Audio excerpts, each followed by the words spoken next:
You hear that music, Morty? Warner wouldn't let us use the real music. That's all, folks. Welcome back, everyone. It's Charlie. This will be my full Rick and Morty Season 9, Episode 6 video. There are a whole bunch of Easter eggs, WTF moments, so we will break it all down. Also, thank you to the Rick and Morty people for literally sending me merch right before I recorded this episode, so I actually have a new shirt to wear for this episode. The episode title was Erickerhead, which is a reference to the David Lynch movie Eraserhead. It's fantastic. If you've never seen it, I would recommend checking it out. It's a classic.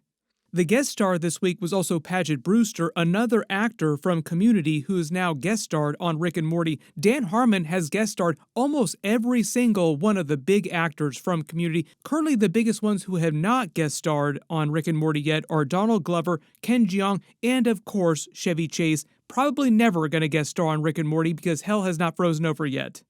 Paget Brewster winds up playing the hot mechanic who has been Rick's secret favorite that we're just now seeing for the first time, that he has this big joke about having this will they, won't they over the past several years with his body hooking up with. Their plot in the episode with Rick competing against his body for Kathy's affections also mirrors Chandler Bing's plot with Joey because Kathy was going out with Joey before she went out with Chandler Bing on the show. But the character she's playing on the show is named Rachel after Rachel because of Rachel and Ross, another reference to the 10 years will they, won't they that happened across that Friends TV show.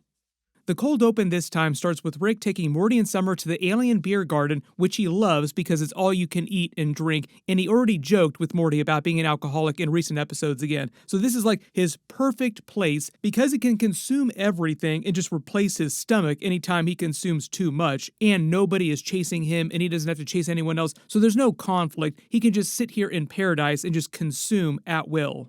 He also references Jack Nicholson's As Good As It Gets, which he says he will never watch and just knows the phrase from the actual title. He doesn't understand the meaning of the title in the context of the actual movie.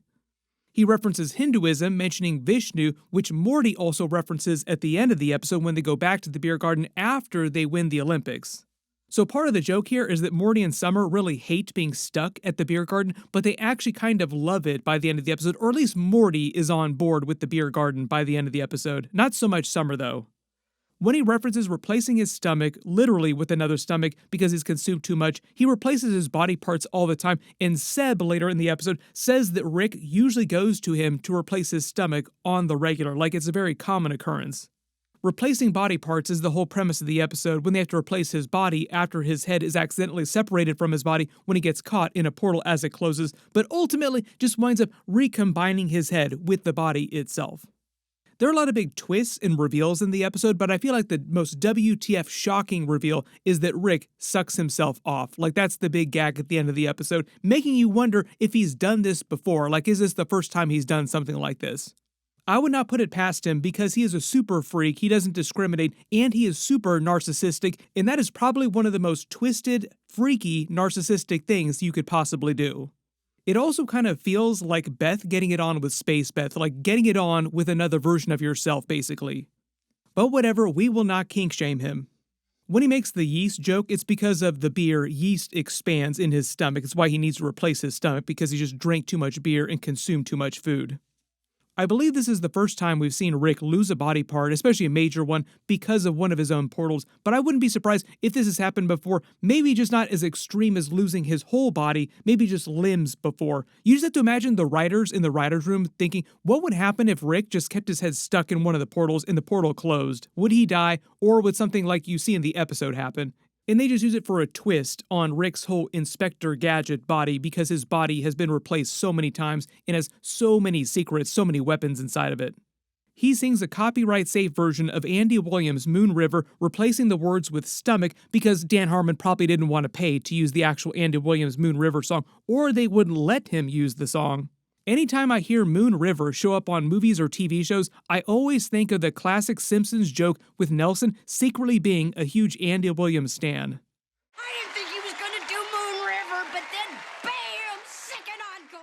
This also foreshadows the end of the episode where Rick and Morty have to use a copyright-safe version of the Looney Tunes outro theme music because the Warner Brothers people that own Looney Tunes and own Rick and Morty because they own Adult Swim wouldn't let them use the Looney Tunes theme music for some reason. Apparently they were very precious with it.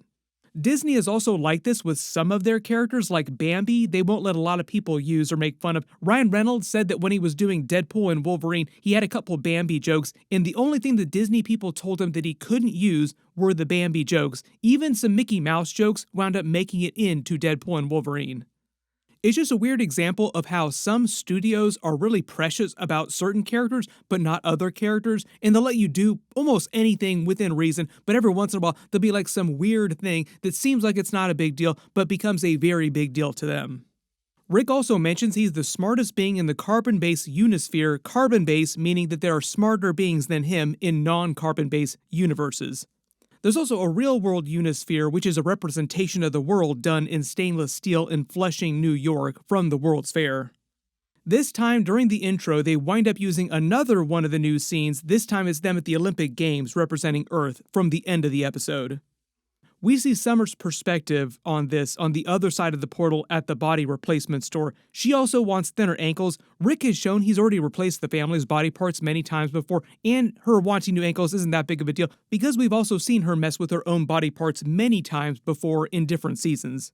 So this is meant to be a very common thing for the entire family. We then find out that Rick has a special self-destruct mechanism built into his body in case of situations like this to prevent anyone else from using or tampering with his body or using it against him and the family. It winds up being the voice of the Garage AI, which is also based on his wife Diane's voice. We found out this week that his body has 7 nuclear devices, making it sound like his different bodies have varying numbers of different nuclear devices based on what's happening each week. Like this week, it just happens to be 7 devices, and they have this funny bit about the body calculating how far you need to run away to escape the number of nuclear devices, and this time, because it's 7, Summer needs to go 14 miles away. When she says they can't make her run 1 mile, she's referencing PE at school.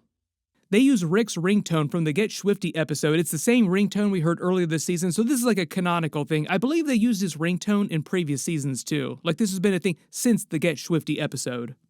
Summer has a ton of contacts on her phone. Some are people from inside the show, but some are also from people in real life. Like Mika is the name of one of the real life producers on the show. Mushu is the name of the dragon in Mulan. We found out Rick's password to pause his self-destruct is Morty sucks with 2 X's. For some reason, mostly comedic timing probably, the password isn't to completely disable the self-destruct. Like, it's weird that it isn't to completely disable the body. We find out that the portal was originally to another place on the same planet, and this planet just happens to have a lot of mechanics working on it that Rick goes to all the time to replace different body parts. The reason why his head is sober now is because most of the alcohol in his body was still processing in his stomach, and most of the booze in his circulatory system was in his bloodstream is now gone too because it's in his body mostly. So even though the head is sober now, his body is still probably pretty drunk. Wow, beheading really sobers you up. Summer fights off a bunch of alien cyborgs trying to steal his body using the weapons hidden in his body parts. There are many. They wind up using this for a big bit in their final fight, showing you exactly how many things that his body and his head can do. Like, it goes really over the top. It's actually pretty cool. We also find out that his body can turn into a scooter that she can ride. We'll see if they use this for a bit later this season. Morty takes the head to a local hospital. Rick makes a joke about fixing healthcare. That's mostly a reference to real-world healthcare being completely broken all over the world. Even in countries that have universal healthcare that you don't have to pay for, usually it's a dice roll and a massive wait time for how long it takes you to get an appointment, and once you get one, a dice roll for how good your doctor is.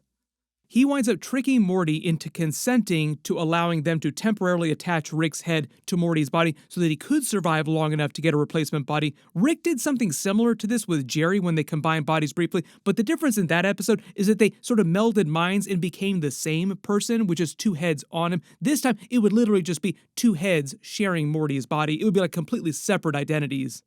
When the doctor calls the police on them and they have to escape, they turn into a larger bit where the news says that a rogue head has kidnapped a young kid, but then we find out that that happens all the time on this planet, and there are all kinds of heads kidnapping young kids.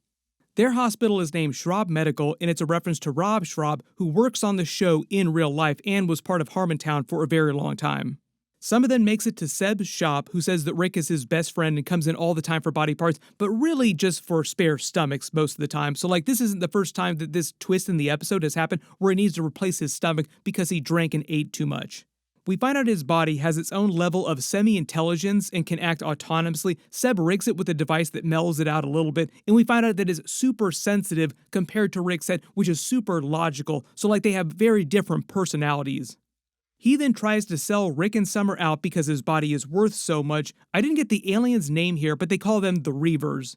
They set up the bit with Paget Brewster's guest star mechanic character, saying that Rick's favorite is a hot chick named Rachel, which is a reference to Rachel on the Friends TV show. We start to see some of the body's defenses. It's very, very powerful just by itself, setting up their big final fight in the episode when it goes way over the top.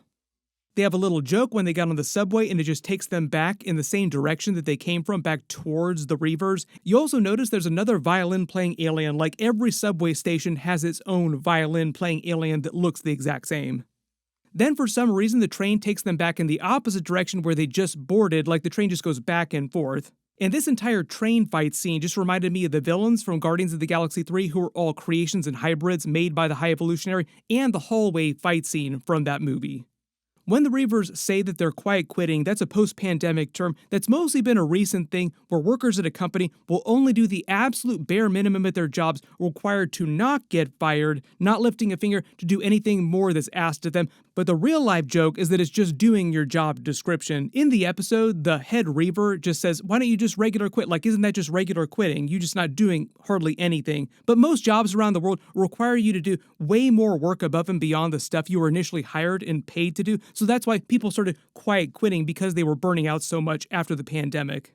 Then when the body stops the leader by making peace with him, that's meant to set up the twist at the end of the episode where Rick's head and his body also form a truce, with a slightly more disgusting payoff to why they formed the truce. I will not explain what it actually was. Sure thing, ho. Rick and Morty then rob an electronics store and he starts eating parts to upgrade himself inside his head, joking that his head is his true self, way more hardcore without his body, and they can change the show now from now on and be like this all the time. I don't consider this a full fourth wall break, but he does joke about changing the show so that it's just the head and Morty going around having adventures from now on. When his head hacks into the computer, you see code from the Matrix movie displayed on his eyeballs, but it's blue instead of green. They have the bit about these police being confused and being after a different head, kidnapping a different kid, like this thing happens all the time on this planet. And then Rick references Grand Theft Auto, saying that he killed their GTA rating. There was just a bunch of news about Grand Theft Auto 6 in real life. He then has another rant about money being completely made up thing and hacking the planet's systems to buy them tickets home, and he can do the same thing back on their Earth and give the family infinite money.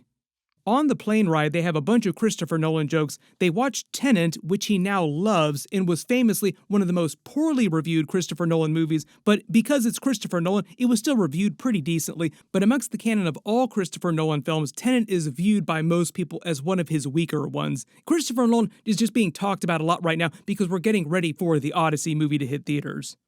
But in the context of the episode, they're making the joke about them watching Tenet on a plane, and Christopher Nolan in real life has been a heavy proponent of the theatrical movie-going experience, particularly the IMAX screens, so often you see a lot of people joking about watching his movies on terrible screens like airplanes, phones, tablets, the way that Christopher Nolan would have wanted you, wink wink, like a big joke that Christopher Nolan hates people watching his movies on really tiny, really crappy screens.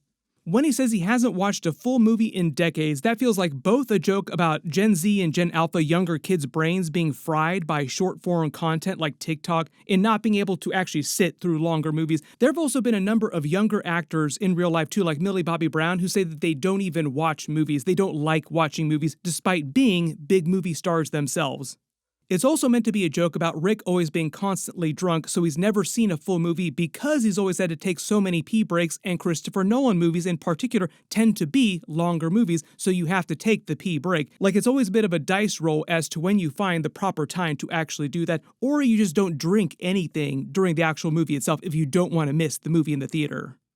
Morty then gets distracted by the flight attendant's three boobs, which feels like a Total Recall three boobs joke. Morty also being really horny hasn't been a thing relatively recently, and usually that was more prominent in earlier seasons, episode to episode.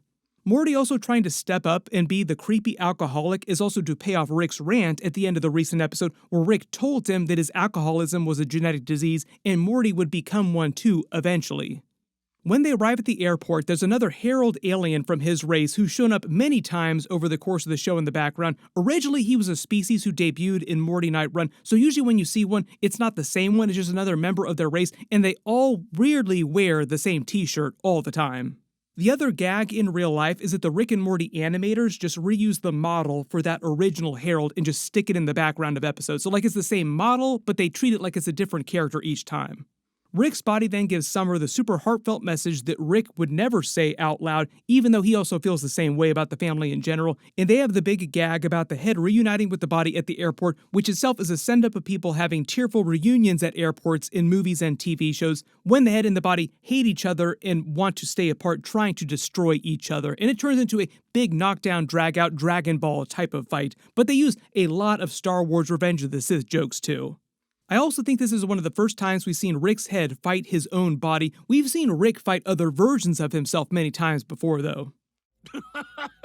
Let's do this then. Morty and Summer then finally find where they parked Rick's ship, which was the original reason why his head winds up getting chopped off, because they couldn't find the ship. His head has a tiny crab body now, and he's looking for another body still, claiming that he and his old body are going to go their separate ways, but then they paid this off with the big Rachel joke at the end of the episode.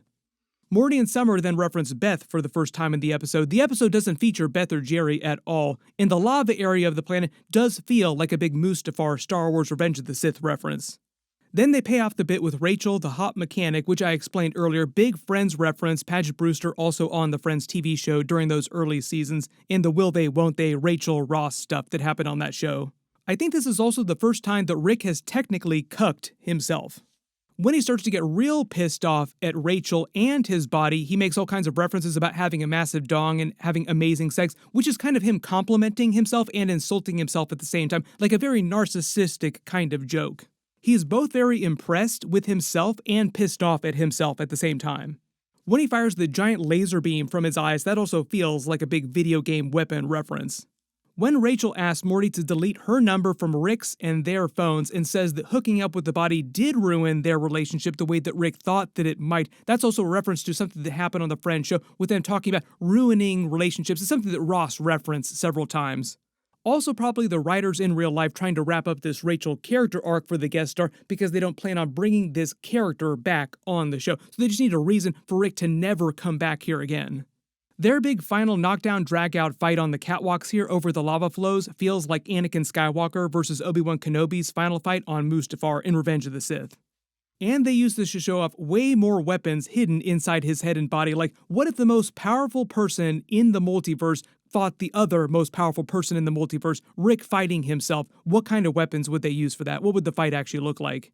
He then makes the secret truce with his body, which Summer then later jokes about taking so long in the closet because he was sucking himself off. Like, is that the reason why you formed a truce? Because his body was still shown to be super horny when they had separated.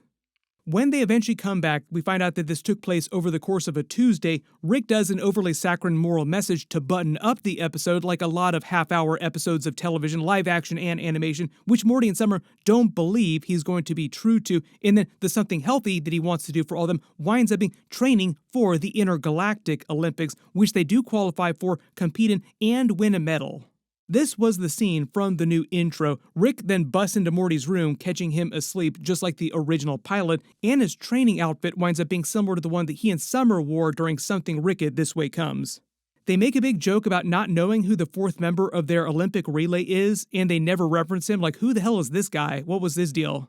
Rick then takes them to celebrate back at the beer garden, which Morty is super into now. Summer tries to eat her medal, which is also a reference to athletes in real life who win medals, pretending to bite them like gold medals to prove which is real, which is a reference to old-timey prospectors and people in the Old West trying to see if money was real. She also makes it sound like she might have chipped a couple of teeth trying to actually bite the medal. In real life, when people do that in the Olympics, they're not actually biting down on the medal, they're just motioning like they're trying to bite down on the medal. During the post-credit scene this time, Rick jokes about almost cutting his head off with another portal again, trying to freak Morty out using the copyright-saved version of the Looney Tunes theme and outro, which is a reference to the endings of all the Looney Tunes cartoons in real life. Warner Brothers, the parent company of Adult Swim that owns Rick and Morty, also owns the Looney Tunes IP, and he breaks the fourth wall to reference that Warner Brothers wouldn't let them use the real music for some reason, but also the original Looney Tunes endings were them breaking the fourth wall like this and doing the catchphrase that he does parodying here, saying, "That's all, folks." He also references the downstairs fridge stinking. I think he's talking about one of the fridges in one of the sub-levels of the garage, like down in the basement of the garage. Everybody post all your reactions in the comments below, and because there were so many Easter eggs and references, if you spotted any in the episode that I didn't talk about in the video, just write them below in the comments. My full episode 7 video will post next week after they release it, so be sure to enable alerts for my channel so you don't miss that. Everybody click here for that episode. I'll update the link as soon as I post it, and click here for all my other Rick and Morty episodes. Thank you so much for watching. I will see you guys in the next one. That's all, folks.